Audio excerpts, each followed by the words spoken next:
Welcome to Epic Story Synthesis, the place where you can enjoy all the classic literature. Today, we're going on a fascinating journey through one of the greatest works of literature, Charles Dickens' A Tale of Two Cities. This powerful novel, set against the turbulent backdrop of the French Revolution, explores themes of sacrifice, resurrection, and redemption. Whether you're a student, a lover of classic literature, or just curious about this monumental story, we've got you covered with a comprehensive overview of the book's most important highlights. Stick around until the end to see how these timeless lessons resonate with today's world. It was the best of times, it was the worst of times. These iconic opening lines instantly immerse readers in the divided world of A Tale of Two Cities. Dickens takes us to two cities, London and Paris, where the novel's story unfolds. The narrative kicks off in 1775, a time of unrest and growing tension, especially in France, where the seeds of the revolution are beginning to sprout. The French aristocracy rules with an iron fist, while the common people live in poverty and hunger. Across the Channel, England is calmer, but the threat of revolution lingers. The novel captures this tension perfectly, contrasting the relative peace of London with the powder keg that Paris has become. Dickens makes it clear that although the two cities are different, both are caught up in a world teetering on the edge of chaos. The shadow of the guillotine looms large over the novel, and Dickens shows us the dangerous consequences of unchecked oppression. At the heart of the story is a small group of characters who embody the novel's central themes of sacrifice and redemption. We first meet Charles Darnay, a French aristocrat who has renounced his family's cruel ways and now lives a modest life in England. He is a man of honor, but his lineage ties him to the very horrors the French people are rebelling against. Next, we are introduced to Sydney Carton, a disillusioned and apathetic English lawyer who seems to drift through life without a purpose. Yet, under this facade of indifference lies a deep and unspoken love for Lucie Manette, the novel's moral center. Lucie is compassionate, gentle, and full of hope.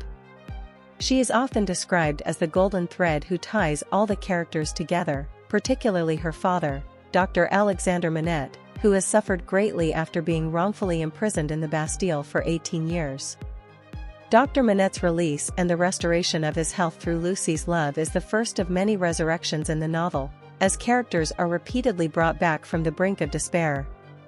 The idea of resurrection permeates A Tale of Two Cities. The most striking example is Dr. Manette, who is recalled to life after nearly 2 decades of wrongful imprisonment. When we first meet him, he is a broken man, lost in his own mind, mending shoes as he did in prison, to pass the time. But through Lucie's care and affection, he is gradually restored to his former self, symbolizing the novel's belief in the power of love to heal. But Dickens doesn't stop there. The theme of resurrection reappears through the arc of Sydney Carton, whose character development is one of the most powerful transformations in literature. Initially presented as a wasted man, Carton becomes the novel's unlikely hero through his ultimate act of self-sacrifice. Lucie Manette is described as the golden thread throughout the novel. She is the light that binds her father, Charles Darnay, and even Sydney Carton together. Lucie's role is not as a revolutionary or a fighter, but rather as a symbol of love, hope, and the enduring power of compassion. Her kindness and unwavering support for her father help him recover from the trauma of imprisonment.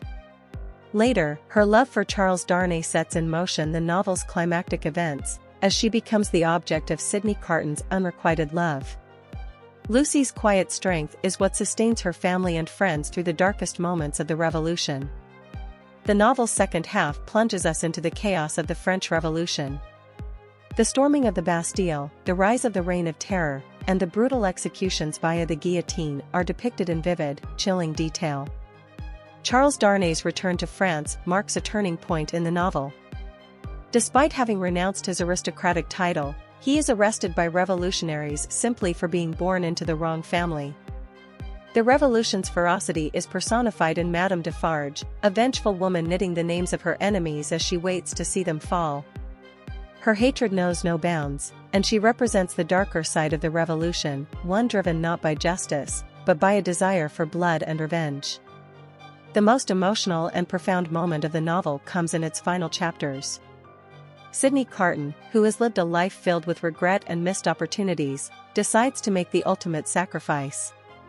Out of his deep, unspoken love for Lucie, he switches places with Charles Darnay, who is sentenced to death by guillotine. Carton, who physically resembles Darnay, takes his place and faces the guillotine with courage and resolve. As Carton approaches his death, he utters the immortal lines, "It is a far, far better thing that I do, than I have ever done, it is a far, far better rest that I go to, than I have ever known." His sacrifice not only saves Darnay but also redeems Carton himself.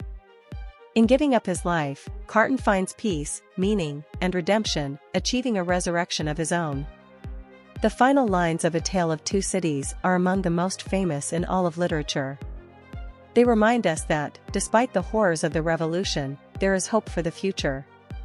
Carton's vision of a better world, born out of sacrifice, leaves the reader with a sense of optimism amidst the bloodshed. Dickens masterfully weaves together themes of love, sacrifice, and resurrection, making A Tale of Two Cities a timeless work that continues to resonate with readers today. The novel's exploration of human nature, its capacity for both cruelty and kindness, ensures its lasting legacy as one of the greatest stories ever told. And that's a wrap on A Tale of Two Cities. If you enjoyed this breakdown and want more classic book summaries, make sure to like, subscribe, and click the bell icon so you never miss a video. What's your favorite character from the novel? Let us know in the comments below, and feel free to suggest which classic we should cover next. Thanks for watching, and we'll see you in the next video.